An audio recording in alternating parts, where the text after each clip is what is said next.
Assalamualaikum warahmatullahi wabarakatuh. Innal hamdalillah nahmaduhu wa nasta'inuhu wa nastaghfiruhu wa na'udzu billahi min syururi anfusina wa min sayyiati a'malina may yahdihillahu fala mudilla lahu wa may yudlil fala hadiya lahu. Asyhadu an la ilaha illallah wahdahu la syarika lahu wa asyhadu anna Muhammadan abduhu wa rasuluh. Allahumma sholli ala sayyidina Muhammadin wa ala alihi wa sahbihi wa man tabi'ahum bi ihsan ila yaumil amma ba'd. Pertama-tama, marilah kita menyatakan puji dan bersyukur kehadirat Allah Subhanahu wa taala yang telah melimpahkan karunia dan hidayahnya kepada kita semua sehingga kita dapat berkumpul pada acara hari ini.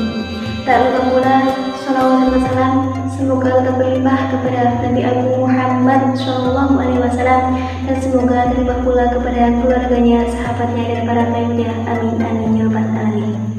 Dewan juri yang saya hormati, dalam lomba ini saya mengambil judul dengan semangat keilmuan akan membangkitkan pribadi yang soleh dan solehah, cerdas dan berakhlak. Mari kita semangat menuntut ilmu, termasuk kita mendengarkan dai ini. Dengan semangat keilmuan, kita tahu mana yang hak dan mana yang batil, mana yang kasih sayang dan mana yang hawa nafsu. Islam adalah agama yang mengajarkan kasih sayang. Nabi Muhammad SAW diutus oleh Allah Subhanahu wa taala untuk menebarkan kasih sayang bagi seluruh alam semesta, sebagaimana firman Allah Subhanahu wa taala yang artinya, "Dan tidaklah kami mengutus kamu melainkan untuk menjadi rahmat bagi semesta alam." Menurut Imam Tabari dalam tafsir Al-Tabari juz 16 halaman 439, ayat di atas secara jelas mengatakan bahwa Nabi Muhammad SAW untuk menebarkan kasih sayang bagi seluruh umat manusia tanpa ada pengecualian, baik itu muslim maupun non-muslim. Berdasarkan ayat tersebut, sebuah keharusan bagi setiap manusia untuk saling menyayangi satu dengan lainnya, seperti halnya riwayat yang diriwayatkan oleh Imam Bukhari yang artinya seorang muslim adalah orang yang tidak melukai saudara muslim lainnya baik dengan lisan dan tangannya. Orang yang hijrah adalah orang yang meninggalkan larangan Allah Subhanahu wa taala. Hadis riwayat Bukhari. Hadirin yang saya hormati, suatu ketika ada seorang wanita ketika pulang ke rumah dan ia melihat ada 3 pria yang ada di depan rumahnya. Wanita itu tidak mengenal, tetapi wanita itu berkata, "Aku tidak mengenal Anda, tapi aku yakin Anda semua pasti sedang lapar. Mari masuk ke dalam, aku punya banyak makanan." Kemudian laki-laki itu pun menjawab, "Apakah ada suamimu?" Kemudian wanita itu pun menjawab, "Tidak ada, suamiku sedang pergi." Lalu pria itu menjawab, "Tidak, aku akan masuk setelah suamimu pulang." Dan di waktu senja, saat keluarga itu berkumpul, sang istri menceritakan semua kejadian tadi. Sang suami awalnya bingung dan dalam kejadian itu. Lalu ia berkata pada istrinya, "Sampaikan pada mereka aku telah kembali dan mereka semua boleh masuk untuk menikmati makan malam ini."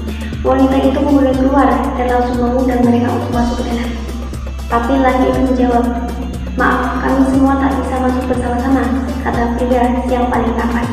"Loh, kenapa?" tanya ibu itu. Kemudian salah satu seorang pria berkata, "Nama dia kekayaan," dan mengatakan satunya lagi dan nama dia kesuksesan, sambil memegang batu temannya. "Sedangkan aku sendiri bernama kasih sayang. Sekarang coba tanya kepada suamimu, siapa di antara kami yang boleh masuk ke rumahmu?" Wanita itu kemudian masuk dan bertanya kepada suaminya. Kemudian suaminya menjawab, "Coba kamu ajak si kekayaan masuk ke dalam rumah. Aku ingin rumah kita dipenuhi dan kekayaan." Tetapi ternyata beda pendapat dengan istrinya. Ia menginginkan si kesuksesan yang masuk ke dalam rumahnya karena ia ingin menyukseskan bisnisnya. Dan kemudian ternyata anak mereka pun mendengar, "Ibu, aku ingin ada kasih sayang di rumah ini." Kemudian ayahnya pun mengatakan, "Baiklah nak, silakan panggilkan si kasih sayang." Kemudian ibu pun keluar mengambil si kasih sayang, dan si kasih sayang pun kemudian bangkit dan berjalan menuju beranda rumah. Oh, ternyata si boy itu berjalan mengikuti di belakangnya. Karena merasa ganjil, wanita itu bertanya kepada kekayaan, "Aku hanya mengundang si kasih sayang. Kenapa kamu yang berdua mengikutinya?" Kedua pria yang ditanya itu menjawab, "Kalau Anda mengundang si kekayaan atau si kesuksesan, maka yang lainnya akan tinggal di luar. Namun, karena Anda mengundang kasih sayang, maka kemanapun kasih sayang pergi, kami akan ikut serta bersamanya." Di mana ada kasih sayang, maka kekayaan dan kesuksesan juga akan ikut serta. Sebab ketahuilah, sebenarnya kami berdua ini buta dan hanya si kasih sayang yang bisa melihat. Hanya Dia yang bisa menunjukkan kita pada jalan kebaikan dan hanya Dia yang bisa menunjukkan kita pada jalan yang lurus. Maka kami butuh bimbingannya saat berjalan maupun saat kami menjalani hidup ini. Dewan Juri yang saya hormati, mengapa kita perlu menyayangi mereka? Karena apa?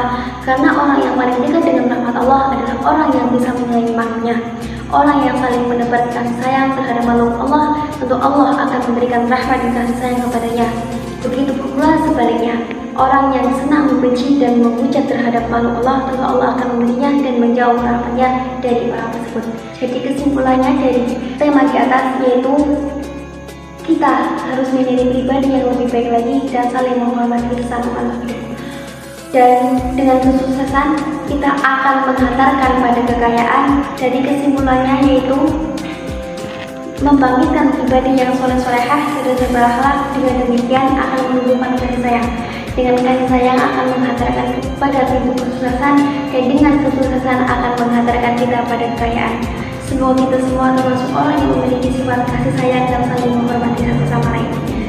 Mungkin hanya itu yang bisa saya sampaikan. Apabila terdapat banyak kesalahan dan kekurangan, saya mohon maaf yang sebenar-benarnya. Wassalamualaikum warahmatullahi wabarakatuh.